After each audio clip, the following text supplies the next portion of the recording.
በሜክሲኮ ከተማ ስፔሻል ፎርስ የሆኑ 5 ወታደሮች ወደ ቫኬሽን የወጡ ፊልማችን ይጀምራል።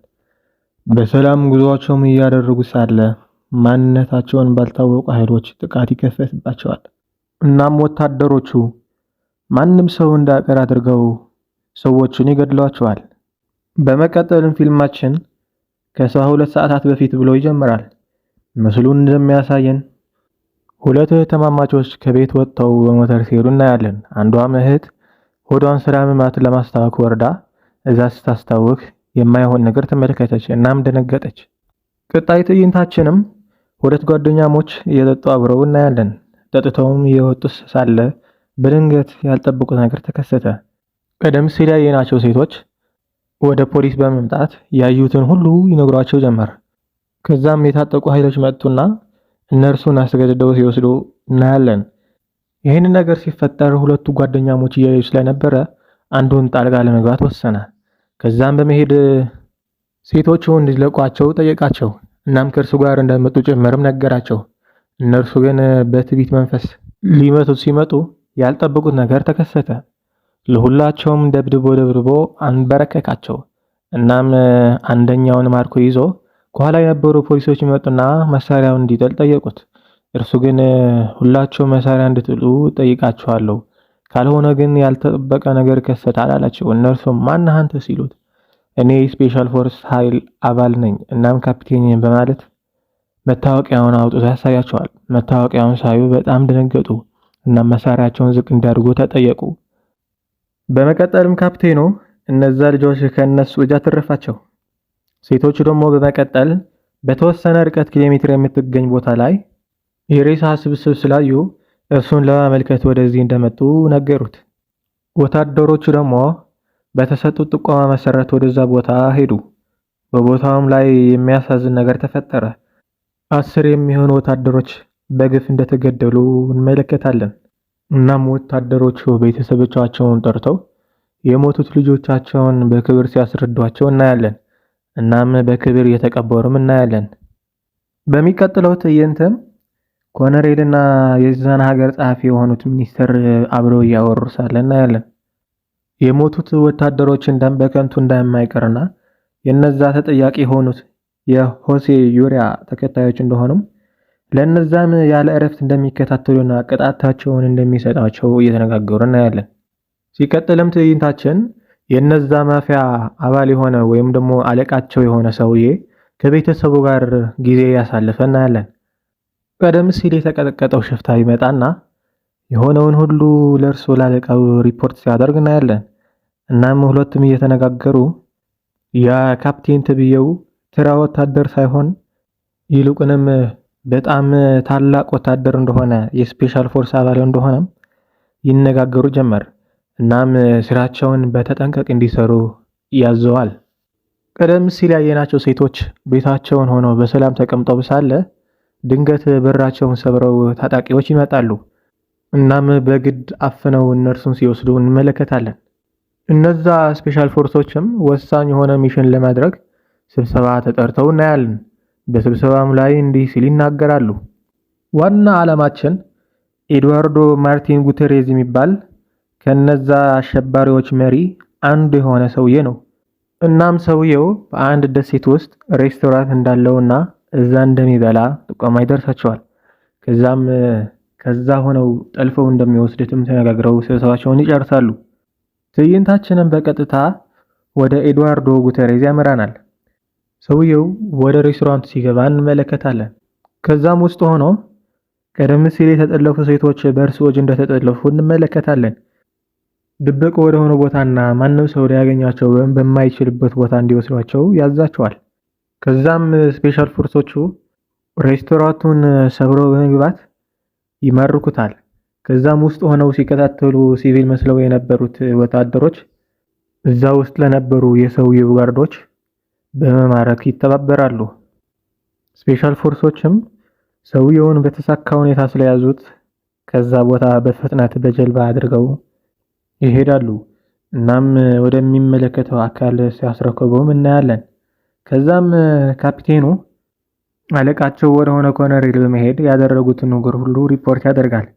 እናም ኮሎኔሉ ባደረጉት ነገር በጣም እንደኮራና እንደተደሰተ ይነግረዋል።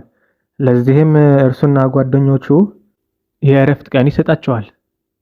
ትዕይንታችንም ቀደም ሲል ባየነው ሚኒስተር ይወስደናል።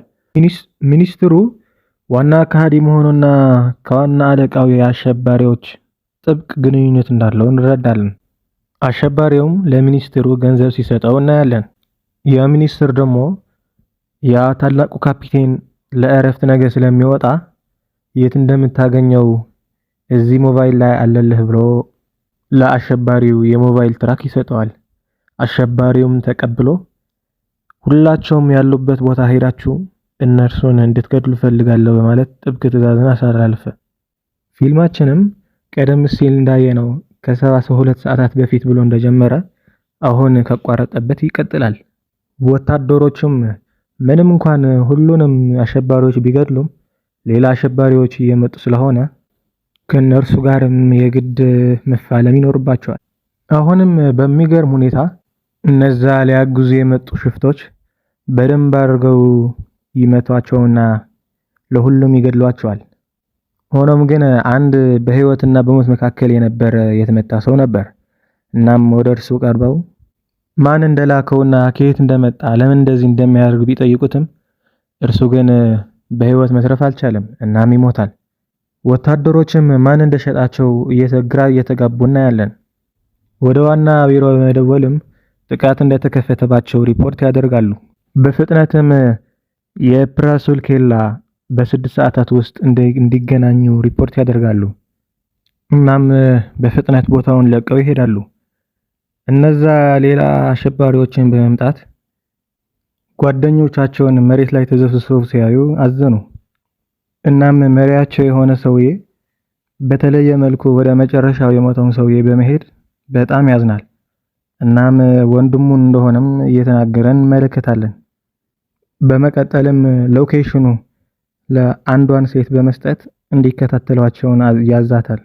እናም እርሷም ትዕዛዙን ተቀብላ እነርሱን በሄዱበት ቦታ መከተል ይጀምራሉ። ወታደሮቹም ውሃ ለመጠጣት እረፍት ሲያደርጉ እንመለከታለን። እናም እረፍት እያደረጉ ሳለ እነዛ ሽፍቶች ይመጡባቸዋል።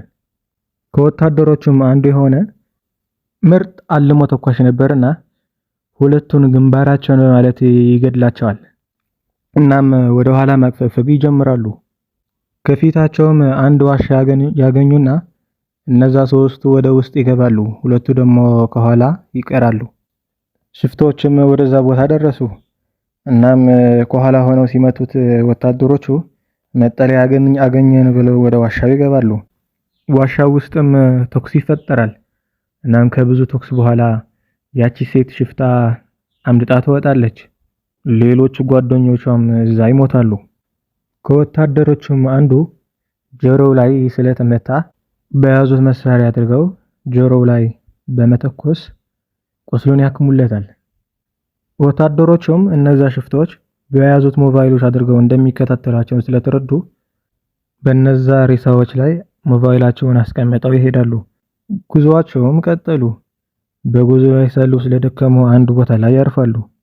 እዛ ላይ ሳሉም ከሃዲው ማን እንደሆነ በቪዲዮ በኩል ያያሉ።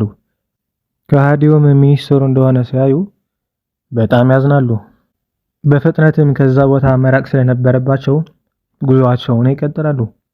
በርቀትም የሆነ መኖሪያ ቤት ያያሉ። እዛም ለመግባት ይወስናሉ። በቀስታም ወደዛ ቤት በመግባት እዛ ላይ የነበሩ ሽፍቶችም ይገድላሉ። ወደ ውስጥ ሲገቡም ቀደም ሲል ያየናቸው ሴቶች እዛ እንደነበሩ እንረዳለን። እናም ሲደፍሯቸው እንደነበሩም እንገነዘባለን። በቤት ውስጥም ብዙ የጦር ዕቃዎችን ያገኛሉ። እነዛ የጦር ዕቃዎችም ሁሉም ወታደሮች ይታጠቃሉ። ታጥቀው እንደጨረሱም ከቤቱ ሊወጡ ሲሉ እነዛ ሽፍቶችን ያገኟቸዋል። እናም ተኩስ በመክፈት አንዷን ሴት ትመታለች። ሆኖም ግን መከላከያ አድርጋ ስለነበር ምንም አትሆንም። እናም ያላቸው አማራጭ ወደ ውስጥ መግባት ነበር። እናም ከቤቱ ሆነው መከላከል ጀመሩ። ወታደሮችም እየተዋጉ ሳለ አንዱ ጓደኛቸውን ይመታል።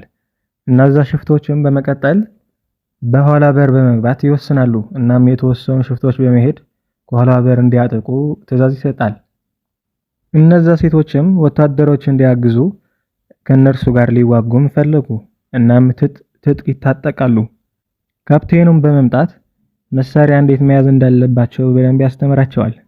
ተኩሱም ቀጠለ። እነዛ ሽፍቶች በኃይለኛ መሳሪያ ቤቱን መደብደብ ጀመሩ። እነዛ ሽፍቶችም ጥይት ሲያልቅባቸው ጥይቱን እስኪሞሉ ድረስ ወታደሮቹ ደጅ ላይ በመውጣት የእጅ ቦምብ ወረወሩባቸው። እየተመለሱም ሳለ አንዱ ትከሻው ላይ ይመታና ሌሎቹ ወደ ቤቱ ሲገቡ እሱ አንድ ጥግን ይዞ ይቆማል። ጥይት አልቆበት ስለነበር ከውስጥ የነበረችውን አንዷ ሴት መጣ ጥይቱን ታቀብለዋለች። በመቀጠልም ከፊት ለፊቱ ሽፍቶች ይመጡና ሊተኩስበት ሲሉ እሱ ቀድሞ ፈንጂውን ይዞ ወደ እርሳቸው መሃል በመግባት እንዲፈነዱ ያደርጋቸዋል። እናም በዚህ በኩል እርሱ መስዋዕት ይሆናል። የጓደኛቸውን መሞት ክፉኛ ያስቆጣቸውን ወታደሮችም ወደ ሽፍቶቹ በመቅረብ ሁሉንም ይገድላሉ። እናም አለቃቸው ብቻውን ይቀራል። እነርሱም ወደሱ እየተጠጉ ሳለ በአንድ ጥይት አንዱን ጓደኛቸውን ይገድልላቸዋል። ሽፍታውም ብቻውን እንደቀረ ሲረዳ ማንም ሊያድነው እንደማይችል ሲረዳ እጁን ለመስጠት ወሰነ። ለካፕቴኑም እንዲህም አለው፣ ተኩሳ ከምትገድለኝ ለምን አትፋለመኝም አለው። ካፕቴኑም ሐሳቡን በመቀበል ሁለቱም ድብድብ ጀመሩ። ምንም እንኳን ሽፍታው ሲያጠቃው ቢቆይም ካፕቴኑ በመቀልበስ ወደ መሬት ይዘርረዋል። እናም ጩቤን አውጥቶ ሊገድለው ሲል አንተንማ መግደል እረፍት ነው የሚሆንብህ በማለት ለዘላለም እስር ቤት እንዲቆይ ተዋል። እናም ሌሎች ወታደሮች አገዞችም በሄሊኮፕተር ይመጣሉ። ሄሊኮፕተሯም ወታደሮቹና የአለቃው ሽፍታ ይዛ ትሄዳለች። እናም ፊልሙን በዚህ ይጠናቀቃል። ከተመቻችሁ ሰብስክራይብ፣ ላይክ፣ ሼር በማድረግ ይተባበሩን። እናመሰግናለን።